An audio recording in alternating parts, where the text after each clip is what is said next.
آج کا ہمارا تھرڈ لیسن ہے جو کہ ہمارے سیکنڈ چیپٹر کا ہے، اور وہ ہے زر اور اس کے فرائض یعنی money and functions of money. سب سے پہلے ہم منی کو ڈیفائن کر لیتے ہیں کہ واٹ از منی، کہ زر کسے کہا جاتا ہے اور زر کے کیا کیا فرائض ہوتے ہیں۔ ویسے تو ماہرین معاشیات نے زر کی بہت ساری تعریفیں اب تک پیش کی ہیں، لیکن جو سب سے جامع اور مختصر تعریف پیش کی ہے وہ پروفیسر کراؤتھر نے پیش کی ہے۔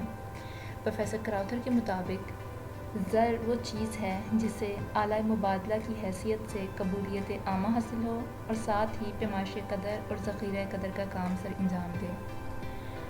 اگر انگلش میں دیکھ لیں اسے، according to the Crowther, anything that is generally acceptable as a means of exchange, یعنی ایسی چیز جو کہ جنرلی ایکسیپٹیبل ہو، لوگ اسے قبول کریں as a means of exchange, یعنی چیزوں کے تبادلے کے لیے، and which at the same time act as a measure and store of value, اور جو اس کے ساتھ ساتھ زر کو پیمائش کرنے اس کی اور اس کو ذخیرہ کرنے کا کام بھی سر انجام دے۔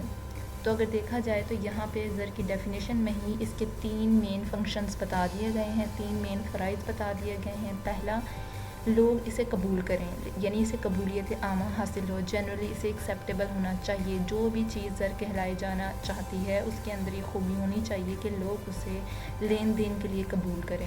سیکنڈ، وہ زر جو ہے وہ پیمائش قدر، یعنی جو بھی چیز جس کی قدر جو لین دین میں ہم خریدنا چاہ رہے ہیں اس کی قدر کی پیمائش کر سکے اور اس کی قدر کو ذخیرہ کر سکے۔ جی، یہ 3 ویلیوز ہیں ہمارے پاس، یہ 3 کریکٹرسٹکس ہمارے پاس ہیں، 3 فنکشنز ہیں ہمارے پاس۔ پہلا جنرلی ایکسیپٹیبل، دوسرا میئر آف ویلیو یعنی پیمائش کر سکے، اور تیسرا اسٹور آف ویلیو یعنی اس کو اسٹور کر سکے۔ اب ہم چلتے ہیں فنکشنز آف منی پہ، یعنی زر کے فرائض کون کون سے ہیں۔ زر کے ویسے تو بہت سارے فرائض ہیں، ان میں سے کچھ جو ہیں وہ اس کے میجر ہیں، یعنی کہ جو زیادہ اہم فرائض ہیں، اور کچھ اس کے مائنر ہیں، اور وہ متفرق ہیں، ڈفرینٹ ہیں۔ جو سب سے پہلا اس کا ہمارے پاس فنکشن ہے وہ ہے ہمارے پاس میڈیم آف ایکسچینج، یعنی کہ اس کو اعلیٰ مبادلہ کی حیثیت سے اپنا فرض سر انجام دینا چاہیے۔ یہ بات ہم ڈیفینیشن میں بھی دیکھ چکے ہیں۔ اس کے علاوہ store of value, common measure of value, standard of deferred payments, mode of value of transfer, liquid asset ہے، اکنامک کنڈیشن کو ریپرزینٹ کرنا چاہیے، یونٹ آف اکاؤنٹ ہے، گورنمنٹ پیمنٹس کا ایک موڈ ہے ان کی پیمنٹس کے لیے۔ تو لہٰذا یہ بہت سارے فنکشنز ہیں جن کو ہم باری باری آگے چل کے ایکسپلین کرتے ہیں۔ سب سے پہلے جو اس میں ہمارے پاس ہے وہ ہے میڈیم آف ایکسچینج، جیسے کہ پہلے بات ہو چکی ہے۔ بارٹر سسٹم کے اندر چیزوں کے ساتھ براہ راست تبادلہ ہوا کرتا تھا۔ آج کے زمانے میں چیزوں کا براہ راست تبادلہ نہیں ہوتا، بلکہ ہم زر کو ایک میڈیم بنا لیتے ہیں۔ ہم نے جو بھی چیز خریدنی ہوتی ہے، ہم جا کر کسی بھی دکان پر، کسی بھی مارکیٹ کے اندر زر کو پیش کرتے ہیں اور جو بھی ہماری مطلوبہ چیز ہے اسے حاصل کر لیتے ہیں، اور جس شخص کو بھی یہ زر پیش کیا جاتا ہے وہ اسے قبول کر لیتا ہے۔ اور بارٹر سسٹم کی سب سے بڑی خامی ہی یہی تھی کہ لوگوں کی ضروریات ایک دوسرے کے مطابق نہیں ہوتی تھیں، لیکن زر نے اس مشکل کو دور کر دیا ہے اور یہ لوگوں میں اشیاء اور خدمات کی خرید و فروخت کے کام آتا ہے۔ دوسرا ہمارے پاس ہے کامن میئر آف ویلیو، یعنی مشترک معیار قدر۔ بارٹر سسٹم میں ایک بڑی مشکل یہ تھی کہ چیزوں کی جو قدر تھی اس کی پیمائش کا کوئی طریقہ نہیں تھا، یعنی اگر ہم وزن کو پیمانہ بنا لیں تو ہم 1 کلو گندم کی بجائے 1 کلو سونا آپس میں ایکسچینج نہیں کر سکتے۔ ہمیں اس بات کا اندازہ نہیں تھا 1 کلو گندم کے بدلے کتنا سونا دینا چاہیے، کوئی پیمانہ نہیں تھا۔ تو جو ہمارے آج کے زمانے میں زر نے اس مشکل کو حل کر دیا ہے۔ آج ہمیں پتہ ہے کہ اگر 1 کلو گندم موجود ہو تو اس کی روپے میں کتنی قدر ہوگی، اور اسی طریقے سے اگر 1 کلو سونا موجود ہو تو اس کی زر کی صورت میں کتنی ویلیو ہوگی۔ تو لہٰذا یہ جو مشترک معیار قدر ہے، یعنی قدر کا جو پیمانہ ہے وہ زر نے طے کر دیا ہے۔ زر جو ہے وہ چیزوں کی قدر و قیمت کے مطابق ان کی ویلیو ڈیسائیڈ کرتا ہے اور اس کے مطابق اس کی خرید و فروخت ہوتی ہے۔ تھرڈ اس کا مین فنکشن ہے ہمارے پاس اسٹور آف ویلیو، یعنی کہ یہ قدر کو ذخیرہ بھی کر سکیں۔ بارٹر سسٹم میں ایک بڑی مشکل یہ تھی کہ جو بھی چیزیں لین دین کے لیے استعمال ہوتی تھیں ان کو ہم بڑے لمبے عرصے تک ذخیرہ نہیں کر سکتے تھے، کیونکہ وہ یا تو گل سڑ جاتی تھی، ان کی ویلیو میں کمی آ جاتی تھی، خراب ہو جاتی تھیں۔ زر نے اس مشکل کا حل پیش کر دیا ہے، کیونکہ زر جو ہے وہ کوئی ایسی چیز نہیں ہے جو گل سڑ جائے گی۔ یہ عام طور پہ کاغذی نوٹ ہوتے ہیں یا دھات کے سکے ہوتے ہیں یا پھر پلاسٹک منی ہوتی ہے۔ یہ وہ چیزیں ہیں جن کو لوگ ذخیرہ کر سکتے ہیں اور اس کو مستقبل میں لمبے عرصے تک سنبھال کے رکھ سکتے ہیں اور ضرورت کے مطابق اس کو خرچ کر سکتے ہیں۔ تو لہٰذا اس نے بارٹر سسٹم کی ایک بڑی مشکل کو حل کر دیا ہے جو کہ ذخیرہ قدر میں مشکل تھی۔ اسٹینڈرڈ آف ڈیفرڈ پیمنٹس یعنی مستقبل میں آئندہ ادائیگیوں کا ایک معیار طے کر دیا ہے زر نے۔ بارٹر سسٹم میں ایک مشکل یہ تھی کہ لوگ ادھار لین دین کرتے وقت بڑی مشکل میں پڑ جاتے تھے، کیونکہ جب ادھار لین دین کیا جاتا تھا اور مطلوبہ مدت پوری ہوتی تھی ادھار کی، تو جب کوئی بھی چیز، چونکہ اس زمانے میں زر نہیں تھا بلکہ چیزوں کا چیزوں کے ساتھ تبادلہ کیا جاتا تھا، تو جب وہ چیز ان کی واپس کی جاتی تھی تو اس پہ بے تحاشا اعتراضات کیے جاتے تھے، کیونکہ ان کی مطلوبہ چیز ہو سکتا ہے مختلف ہو سکتا ہے بدل گئی ہو سکتا ہے اس کی قدر میں تبدیلی آ گئی ہو۔ لیکن زر نے یہ مشکل حل کر دی ہے۔ آج کے زمانے میں لوگ لاکھوں کروڑوں روپے کا ادھار لین دین کرتے ہیں اور ان کی ادائیگی میں کوئی مشکل پیش نہیں آتی، اور کوئی بھی شخص ادھار کی مدت پوری ہونے کے بعد جب اس کو اس کا ادھار واپس کیا جاتا ہے تو اس کو لینے سے انکار نہیں کرتا، اس پہ اعتراض نہیں اٹھاتا کہ یہ نوٹ نئے ہیں، میرے پرانے ہیں، میں نے 100 روپے کے نوٹ دیے تھے، یہ 50 کے ہیں۔ تو لہٰذا اس طرح کے تمام اعتراضات کا خاتمہ کر دیا زر نے، اور آئندہ مستقبل میں ہونے والی ادائیگیاں، ادھار لین دین، ان کے لیے بڑی آسانی پیدا کر دی ہے۔ اگلا ہے ہمارے پاس فرض موڈ آف ویلیو ٹرانسفر، انتقال قدر کا ذریعہ۔ مطلب زر نے جو ویلیو ٹرانسفر کا مسئلہ ہے وہ حل کر دیا ہے۔ وہ کیسے؟ جو بارٹر سسٹم تھا اس میں ایک مشکل یہ تھی کہ اگر ہم نے ہمارے پاس جو بھی ہماری دولت ہے، ہمارے پاس گھر ہے، زمین ہے، اس کو اگر ایک جگہ سے دوسری جگہ منتقل کرنا ہو تو بڑا مشکل تھا۔ ہم ایک گھر کو اٹھا کے کسی دوسری جگہ نہیں لے جا سکتے، لیکن آج کے زمانے میں ہم اپنی زمین، مکان، جائیداد، جو بھی چیز ہے اس کو ہم ایک جگہ سے دوسری جگہ آسانی کے ساتھ ٹرانسفر کر سکتے ہیں۔ مثلاً اگر ایک شخص جو ہے وہ کسی ایک شہر سے دوسرے شہر ٹرانسفر ہونا چاہ رہا ہے اور لیکن اس کی پہلے شہر میں جائیداد موجود ہے، تو وہ کیسے اپنی جائیداد یعنی اپنی دولت کو اٹھا کر لے کر جائے؟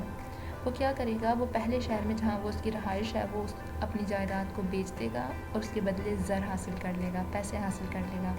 یہی پیسے وہ لے کے دوسرے شہر جائے گا اور وہاں جا کے اپنی نئی جائیداد خرید لے گا۔ تو اگر دیکھا جائے تو اس کی جو جائیداد کی قدر تھی وہ ایک شہر سے دوسرے شہر بڑی آسانی کے ساتھ منتقل ہو گئی ہے۔ بارٹر سسٹم کے دور میں یہ کام ہونا تقریباً ناممکن تھا، لہٰذا بارٹر سسٹم نے اس مشکل کو حل کر دیا ہے۔ موڈ آف گورنمنٹ پیمنٹس یعنی سرکاری ادائیگیوں کا ذریعہ۔ زر نے ایک بہت بڑی مشکل کا حل پیش کر دیا، وہ ہے سرکاری ادائیگیاں۔ بارٹر سسٹم کے زمانے میں گورنمنٹ چونکہ ٹیکس وصول کرتی تھی اشیاء کی صورت میں، لیکن اشیاء جو ہیں چونکہ لمبے عرصے تک محفوظ نہیں کی جا سکتی اور گورنمنٹ کو اپنا ریونیو لمبے عرصے تک محفوظ کرنا ہوتا تھا۔ لیکن آج کے زمانے میں زر نے اس مشکل کا حل پیش کر دیا۔ گورنمنٹ جو ہے، سرکار جو ہے، وہ ٹیکس اپنا ریونیو اکٹھا کرتی ہے، custom duty, excise duty, property tax, income tax, یہ تمام کا تمام جو زر ہے وہ بینکوں میں جمع کروائے جاتے ہیں، گورنمنٹ کو ادائیگی کی جاتی ہے، اور لہٰذا جب یہ گورنمنٹ کو پیش کر دیے جاتے ہیں تو گورنمنٹ اس کو لمبے عرصے تک محفوظ کر لیتی ہے اور اس کو اپنی ضرورت کے مطابق استعمال کرتی ہے۔ آگے جو زر کا فنکشن ہے، پیسوں کا فنکشن ہے، وہ ہے یونٹ آف اکاؤنٹ یعنی حساب کی اکائی۔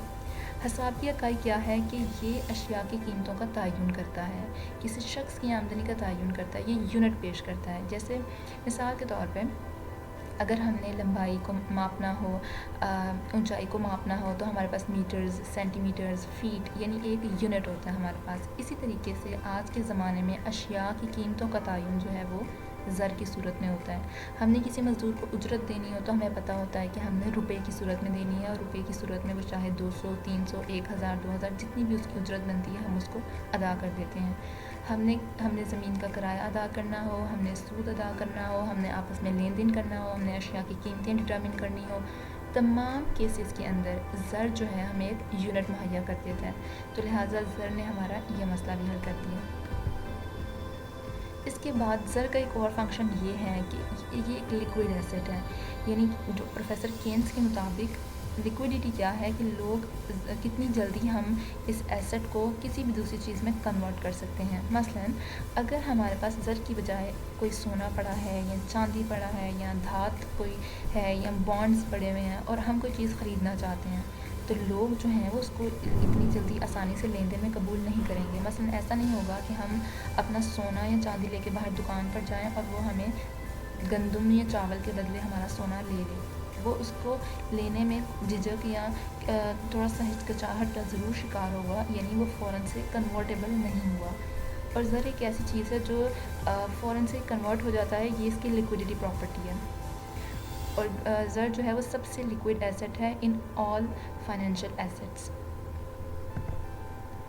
اگلا ہمارے پاس ہے جی گارنٹر آف ساورینٹی ہے, ساکھ کا ضامن ہے. یعنی پیسوں کا ایک فنکشن, ایک کریکٹرسٹکس یہ بھی ہے کہ یہ ایز اے گارنٹر ایکٹ کرتا ہے, لوگوں کی گارنٹر کے طور پہ ایکٹ کرتا ہے. کسی شخص کی ذاتی شہرت, اس کی ساکھ, کسی کاروبار کی ذاتی شہرت اور ساکھ ہو.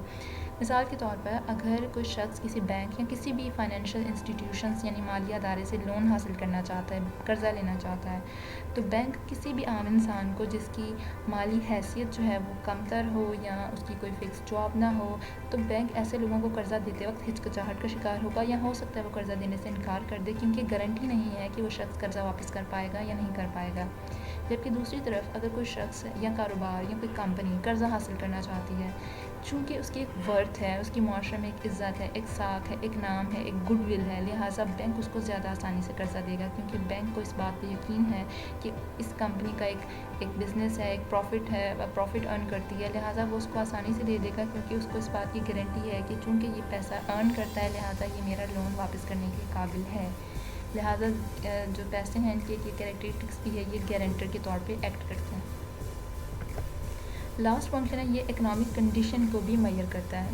یعنی جیسے کہ ہماری دنیا کے اندر مختلف ممالک بھی ہیں اور کسی بھی ملک کے اندر مختلف لوگ بھی ہوتے ہیں, ان کی معاشی حالت کا اندازہ جو ہے وہ بھی زر کی مدد سے لگایا جا سکتا ہے. لوگوں کی چاہے جیسے کہ ہمارے پاس ممالک کی کیٹیگریز ہیں کہ ہم کہتے ہیں کہ ڈیولپڈ کنٹریز ہیں, ڈیولپنگ کنٹریز ہیں اور پور کنٹریز ہیں. یہ جو تمام کلاسیفیکیشن ہے یہ بھی ہم لوگوں نے ان کی انکم یعنی ان کی آمدنی کی بیس پہ کی ہے. تو زر کی مدد سے ہم ان کی معاشی حیثیت کا اندازہ لگاتے ہیں. جیسے ہمارے معاشرے کے اندر اگر ایک ایلیٹ کلاس ہے یا ایک مڈل کلاس ہے یا پور کلاس ہے, تو یہ جو کیٹیگریز ہم نے بنائی ہوئی ہیں کہ کوئی غریب ہے یا امیر ہے, یہ ہم زر کی بنیاد پہ بناتے ہیں, ہم لوگوں کی آمدنیوں کی بنیاد پہ بناتے ہیں. مثلاً اچھا یہ کیٹیگریز بنانے کے لیے کہ کچھ اکنامک موٹیوز ہوتے ہیں کہ اکنامکلی ہمارے پاس ہم ڈیٹا اکٹھا کرتے ہیں, ہم وہ ڈیٹا لیتے ہیں اور اس کو ہم اپنے ترقیاتی منصوبے جو ہیں اس کے تحت استعمال کرتے ہیں. یعنی یہ ہمیں انکم جو ہے ہمیں بتاتی ہے کہ کن سیکٹرز میں, کن پروفیشنز میں ہمیں مزید محنت کی ضرورت ہے, مزید ہمیں کوشش کرنے کی ضرورت ہے کہ اس میں مزید آمدنی کو بڑھایا جائے, اس کے اندر مزید انوویشنز لائی جائیں, اس میں مزید کام کیا جائے. لہٰذا زر جو ہے یہ انڈیکیشن دیتا ہے کسی بھی ملک کی یا کسی بھی شخص کی معاشی حیثیت کی. تو لہٰذا زر جو ہے یہ تمام ہمیں یہاں تک 10 پوائنٹس ڈسکس کیے ہیں. یہ زر کی یہ تمام فرائض ہیں اور ایک اچھے زر کی خوبی یہ ہے کہ وہ ان تمام فرائض کو سر انجام